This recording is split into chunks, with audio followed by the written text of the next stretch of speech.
বিসমিল্লাহির রহমানির রহিম। Gazipur city corporation Konabari Ambagh 7 শতাংশ 25 পয়েন্ট এই জমিটা বিক্রি করা হবে।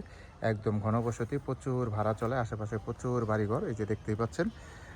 যারা সিটি কর্পোরেশনের ভিতরে জমি কিনতে চান তারা এই জমিটা নিতে পারবেন। একদম নিষ্কণ্ঠ, কাগজপাতি খাজনা খারিজ 100% ওকে, কোনো সমস্যা নেই। রাস্তা পাবেন 6 ফিট।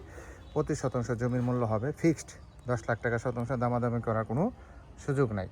যাদের এই ধরনের বাজেট হবে তারা আসবেন, সরাসরি যোগাযোগ করবেন, জমি দেখবেন, কাগজপাতি যদি ঠিক থাকে তাহলে জমি নেবেন। এই জমিটা কিন্তু বিক্রি করা হবে। আমি একটু রাস্তাটা আপনাদের দেখাই দিই, রাস্তাটা একটু দেখাই দিতেছি। একদম চালা জমি, মাটি ফেলাইতে হবে না, একবারে সরাসরি রাস্তা চলে আসছে। এই যে রাস্তা, এইটাই হচ্ছে রাস্তা। ওই যে মেন রোড দেখা যাইতেছে, ওই যে মেন রোড, আর এটা হচ্ছে জমি। এখানে এসে রাস্তা শেষ হয়ে গেছে। আশেপাশে প্রচুর ঘনবসতি, প্রচুর ভাড়া চলে। যারা ভাড়ার জন্য জমি খুঁজতেছেন, নিষ্কণ্ঠ জমি, তারা এটা নিতে পারেন। দেশ ও দেশের বাইরে থেকে যারা ভিডিওটা দেখতেছেন অবশ্যই ভিডিওটা শেয়ার করে দিবেন। আর যারা জমিটা নেবেন তারা অবশ্যই দ্রুত যোগাযোগ করবেন। হোয়াটসঅ্যাপ নাম্বার দেওয়া থাকবে, অবশ্যই স্ক্রিনশট দেবেন, বিস্তারিত জানতে পারবেন। ভালো থাকবেন, আসসালামু আলাইকুম।